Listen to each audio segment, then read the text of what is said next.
May pinag-aaralan ng gawing state witness sa kaso ng pagpatay sa beauty pageant contestant na si Geneva Lopez at nobyo niyang Israeli.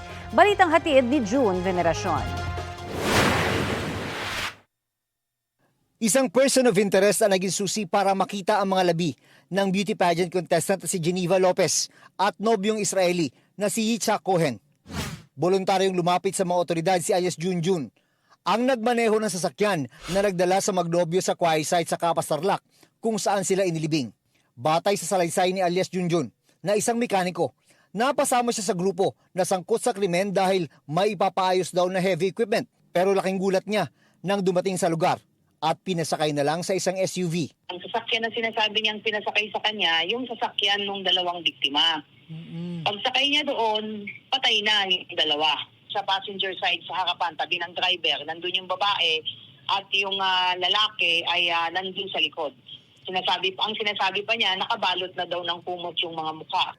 Si alias Junjun ang pinagmaneho sa SUV ng mga biktima habang nasa isa pang sasakyan ang mga suspect papunta sa Kauai site at doon nga inilibing sina Geneva at Yitzhak. Unang plano, maghanap pa nga ng equipment na baka makapagbukay pa sila, ba't parang hindi natuloy.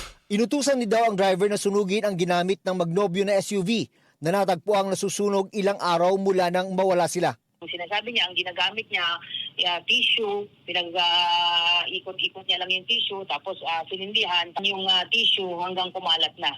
Inalok pa daw ng isa sa mga suspect si alias Junjun ng 50,000 para manahimik. Pero hindi rin pala ito tinupad ng grupo.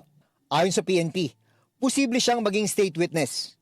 Hawak na siya ng PNP. Pinaghahanap din ng dalawa pang kasama umano sa pagpaplano ng krimen. With respect doon sa mga ina-account, we already have names kahit mga aliases po. So nandun po yung direksyon, hinahanap po natin sila, mga civilian po. Lumabas sa investigasyon na may isinanalupa si Giyang sa magnobyo at para umano mabawi ito, pinagpanggap niya si abuso na buyer para pumayag ang dalawang makipagkita sa kanya. Sabi ng abogado ng pamilya ni Geneva Lopez, kilala na pala dati ng mga biktima at mga kamag-anak ang pangunahing suspect na dating pulis dahil may nauna na pala silang transaksyon na may kinalaman sa lupa. They're very comfortable. Siguro, kampante sila na it's just an ordinary business transaction again. Hindi lang po ito yung transaction nila, meron pa po isang property. Malaking figures. It runs by the million. Meron pong 7.8 and 12 something hectares. Ayon sa pamilya ni Geneva, hindi pa raw natatapos ang paghahanap ng hustisya hanggat hindi pa napaparusahan ang mga may sala. Muli raw silang maglalabas ng pahayag pagkatapos ng libing ni Geneva sa Biyernes. Kinukumpleto naman ng PNP ang mga ebidensya laban sa mga sospek sa pagpatay sa dalawang biktima. Kabilang narito ang mga salaysay ng kaanak ni Geneva, mga dokumento at mga CCTV footage na nakalap sa isinagawang investigasyon. Hopefully po within the week, kung kakayanin po ay makapagsampa po sila ng kaso for double murder against po doon sa mga POIs. But yung pamilya po kasi ng mga biktima ay nakiusap din po na bigyan po sila ng pagkakataong makapagluksa muna dahil kailangan din po kasi natin kuhanan din po ng statements itong mga kaanak ng biktima. Baka sila po kasi yung tatay yung private complainant po.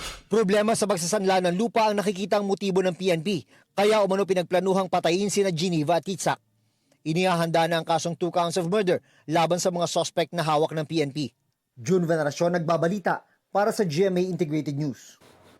Kapuso, para sa mga maiinit na balita, mag-subscribe sa GMA Integrated News sa YouTube. Sa mga kapuso naman abroad, subaybayan nyo kami sa GMA Pinoy TV at sa www.gmanews.tv.